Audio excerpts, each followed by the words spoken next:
তাফসির ইবনে কাসিরের মধ্যে সূরা বনী ইসরাইলের ৭৯ নম্বর আয়াতের তাফসিরের মধ্যে এসেছে আপনার আল্লাহ পাক রব্বুল আলামিন আল্লাহর হাবিবকে একদল স্পেশাল ফেরেশতা পাঠাবে আমার নবীকে রিসিভ করার জন্য। বলি সুবহানাল্লাহ। রওজা পাক থেকে নবী উঠবে, নবীকে আনার জন্য, রিসিভ করার জন্য সাথে একটা উট দিয়ে দিবে। বলি সুবহানাল্লাহ। আমার নবী উটের উপরে বসবে, উটের উপর বসে উটের লাগাম ধরে ধরে আমার নবীকে স্বাগত স্লোগান দিয়ে দিয়ে হাসরের ময়দানে আনবে। বলি সুবহানাল্লাহ।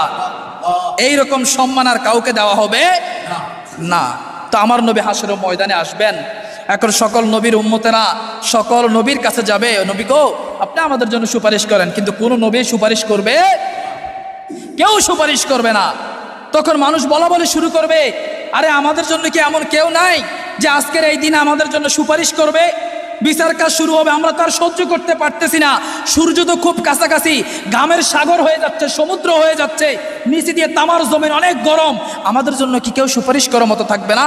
একজন সবাই যখন দলবদ্ধ হয়ে সর্বপ্রথম যাবে আদম নবীর কাছে। কার কাছে? আদম সফিউল্লাহর কাছে। আদম নবীর কাছে গিয়ে আপনার সকল মানুষেরা বলবে, আপনি তো আদম আলাইহিস সালাম, আল্লাহ আপনাকে বড় মায়া করে বানাইছে নিজ কুদরতি হাতে। আল্লাহ কুদরতি হাতে আদম আলাইহিস সালামকে বানাইছে। ও আদম নবী, আপনাকে আল্লাহ বড় মায়া করেছে, আপনি পৃথিবীর জমিনের মধ্যে সর্বপ্রথম নবী, পৃথিবীর জমিনের মধ্যে আল্লাহ যাদেরকে পাঠাইছে তাদের মধ্যে সর্বপ্রথম মানুষও আপনি, নবীও আপনি, আল্লাহ আপনাকে কুদরতি হাতে বানাইছে, আপনি মনে হয় আমাদের জন্য সুপারিশ করতে পারবেন?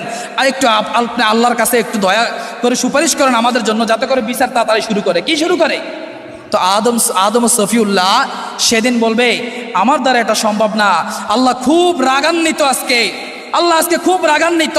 আল্লাহ আমাকে বলেছিল জান্নাতের মধ্যে থাকতে, কিন্তু বলেছিল গন্ধম গাছের কাছে যাইও না আদম, এটার ফল খাইও না।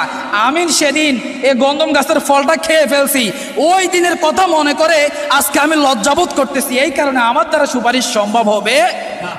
আদম আলাইহিস সালাম বলবে আমার দ্বারা সম্ভব না। মানুষেরা ছুটে যাবে ইব্রাহিম নবীর কাছে। কার কাছে? ইব্রাহিম আলাইহিস সালামের কাছে যাবে। ইব্রাহিম আলাইহিস সালামের কাছে গিয়ে বলবে, আরে আপনি তো খলিলুল্লাহ, আল্লাহর বন্ধু, কত শান কত মান দিয়েছে আল্লাহ আপনাকে, আজকে হাসরের ময়দানে আপনি আমাদের জন্য সুপারিশ করেন। ইব্রাহিম খলিলুল্লাহ বলবে যে আজকে আল্লাহ খুব রাগান্বিত, আমার সাহস হচ্ছে না কথা বলতে, আমি বলতে পারতেছি না। আমি দুনিয়ার জমিনে আল্লাহর সাথে একটা বিষয় কৌশল করে কথা বলেছিলাম। কি করে? ইব্রাহিম আলাইহিস সালাম সোজা কথা না বলে একটু ঘুরাই পেঁচাই একটা বিষয়ে কৌশল করে কথা বলেছিল। তো ইব্রাহিম নবী বলে, সেই দিনের কথা মনে করে আজকে আমি লজ্জা পাইতেছি, আমার দ্বারা সম্ভব। মানুষেরা চলে যাবে আবার নূহ নবীর কাছে। নূহ নবীকে বলবে, আপনি তো বড় আল্লাহওয়ালা নবী ছিলেন, আপনি তো বড় বুজুর্গ ব্যক্তি ছিলেন, আপনি দুনিয়ার জমিনের মধ্যে শত শত বছর ছিলেন, আপনি মনে হয় আমাদের জন্য সুপারিশ করতে পারবেন, একটু আল্লাহর কাছে আপনি আমাদের জন্য শাফায়াত করেন। নূহ নবী বলবে, আরে আমার জামানায় যখন বন্যা হয়েছিল, প্লাবন হয়েছিল, নূহ নবীর সময় কি হয়েছিল? বন্যা হয়েছিল, প্লাবন হয়েছিল। ওই প্লাবন যখন হয়েছিল আমি তখন নৌকার মধ্যে ছিলাম, আমার ছেলে কেনান তখন ডুবে যাচ্ছিল। কোথায়? নূহ নবী ছিল আল্লাহর নবী, উনার ছেলে ছিল কেনান, ছিল কাফের। কি ছিল? অনেকে বলে না আলেমের ঘরে জালেম হয়েছে, আলেমের ঘরের মধ্যে দেখবেন কিছু কিছু জায়গার মধ্যে বড় দুষ্ট পোলাপাইন হয় না, বাপ হয়েছে নবী, ছেলে হয়েছে কাফের। ছেলে কি? তো নূহ নবী বলবে, আমি তখন নৌকাতে ছিলাম, আমার ছেলে ডুবে যাচ্ছিল, আমি আল্লাহকে বলেছিলাম, আল্লাহ আমার ছেলে ডুবে যাচ্ছে, তাকে বাঁচান। আল্লাহ তখন আমাকে ধমক দিছিল যে তোর ছেলে হয়েছে কাফের, তাকে ছেলে দাবি করা যাবে না, কাফের কখনো ছেলে হতে পারে? সেদিন আমাকে ধমক দিয়েছিল, ওই দিনকে মনে করে আমি আজকে লজ্জা পাইতেছি, আমার দ্বারা সুপারিশ সম্ভব। এরপরে যাবে মুসা আলাইহিস সালামের কাছে। মুসা নবীকে বলবে, আরে আপনি তো কলিমুল্লাহ, আপনার দরকার হইলে গিয়ে আল্লাহর সাথে কথা বলতেন তুর পাহাড়ে গিয়ে, আপনি মনে হয় আমাদের জন্য সুপারিশ করতে পারবেন, আপনি আমাদের জন্য সুপারিশ করেন। মুসা আলাইহিস সালাম বলবে, তোমরা আমার কাছে আসছো বড় আশা নিয়ে, শুনো আজকে আল্লাহ বড় রাগান্বিত, আমার দ্বারা সম্ভব না, আমি কথা বলতে পারবো না, কারণ দুনিয়ার জমিনের মধ্যে একটা লোককে আমি আদব শিক্ষা দিতে গিয়ে একটা থাপ্পড় দিয়েছিলাম, কিন্তু লোকটা মরে গেছে। লোকটা মুসা আলাইহিস সালাম মরার জন্য তাকে থাপ্পড় দেয় নাই, এমনিতে একটা থাপ্পড় দিছে, থাপ্পড় দেওয়ার সাথে লোকটা কি গেছে? মরে গেছে। একজন নবীর শরীরের মধ্যে 40 জন মানুষের শক্তি থাকতো। বলি সুবহানাল্লাহ। তো থাপ্পড়টা আসতে দিলে মনে করেন 40 জনে দিলে যেই গতি, একজনে দিলে সেই গতি নবীদের ক্ষেত্রে। তখন ওই মানুষটা মরে গেছে। মুসা আলাইহিস সালাম বলে, আমি সেই দিনকে মনে করতেছি, আমি লজ্জাবোধ করতেছি, আজকে আমি সুপারিশ করতে পারবো? এইভাবে ঈসা আলাইহিস সালামের কাছে যাবে। ঈসা আলাইহিস সালামও বলবে, তোমরা আমার কাছে আসছো, আমার দ্বারা সম্ভব না, আজকে আল্লাহ খুব রাগান্বিত, তবে আমি তোমাদেরকে একটা সন্ধান দিতে পারি। কি দিতে পারি? আখিরি জামানার নবী, আল্লাহর পেয়ারা হাবিব যিনি মুহাম্মদুর রাসূলুল্লাহ সাল্লাল্লাহু আলাইহি সাল্লাম, উনার কাছে যাও, উনি তোমাদের জন্য সুপারিশ করতে পারে। সুবহানাল্লাহ। তখন সব মানুষেরা আমার নবীর কাছে গিয়ে বলবে, আপনি আমাদের জন্য সুপারিশ করেন, আপনি ছাড়া আজকে আমাদের উপায় নাই, আপনি ছাড়া আমাদেরকে কেউ বাঁচাতে পারবে না।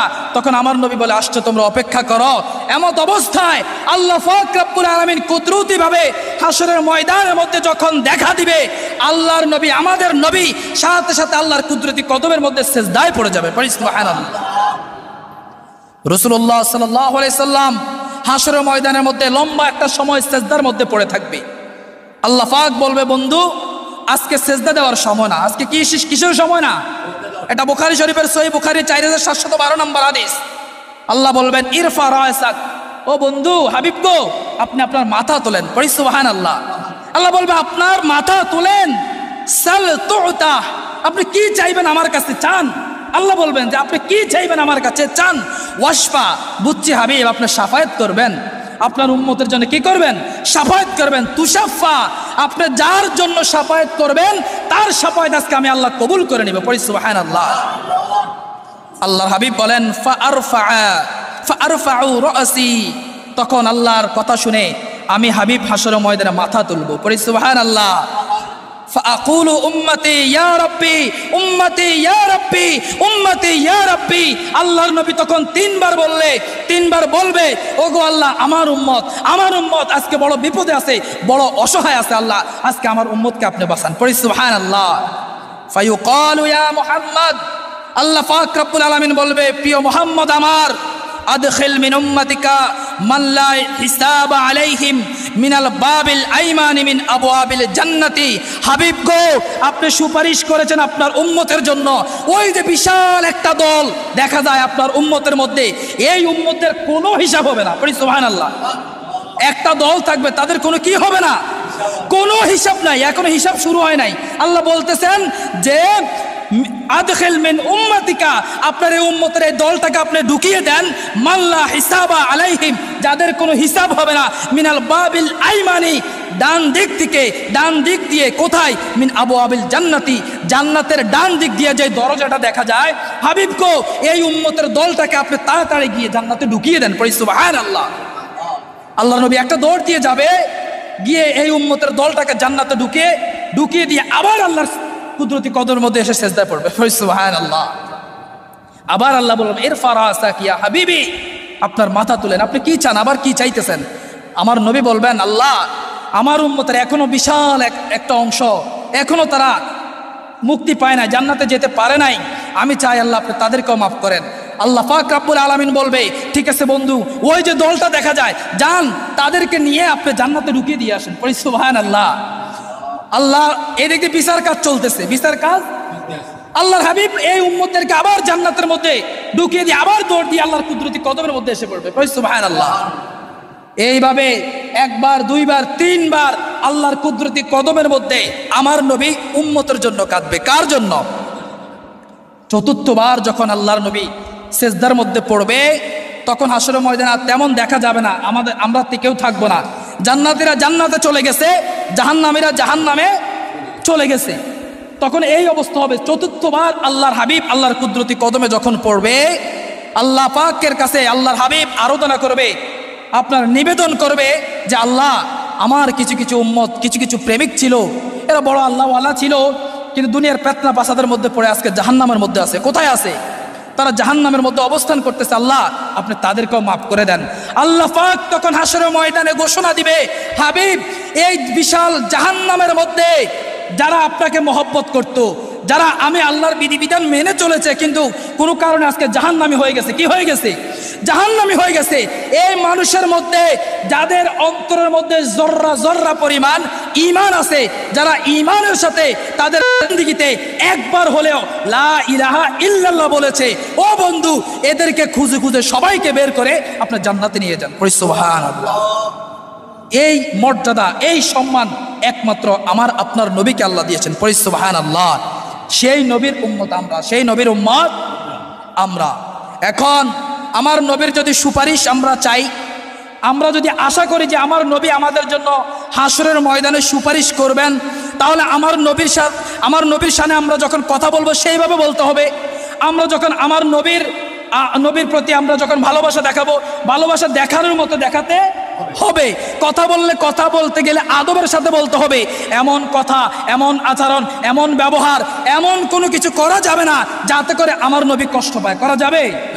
করা যাবে। এই যে মনে করেন আমাদের এক ভাইয়েরা নারায়ে তাকবীর বলে, কি বলে? কথা বলে না, কি বলে? নারায়ে তাকবীর বলে, স্লোগান দেয় আল্লাহু আকবার। ভালো কথা, সুন্দর। আবার কেউ লিল্লাহি তাকবীর বলে, বলে কি না? তাও ভালো কথা, বলেন, কোনো সমস্যা নেই। তারপর বলে দিন ইসলাম, দিন ইসলাম জিন্দাবাদ জিন্দাবাদ, বলে কিনা? সুন্দর কথা, ইসলামের স্লোগান দিয়েছেন, ভালো কথা। এরপরে কেউ কেউ বলে আর কোরআনের আলো ঘরে ঘরে জালো, স্লোগান দেয়, দেয় কিনা? আল হাদিসের আলো ঘরে ঘরে জালো, দেয় কিনা?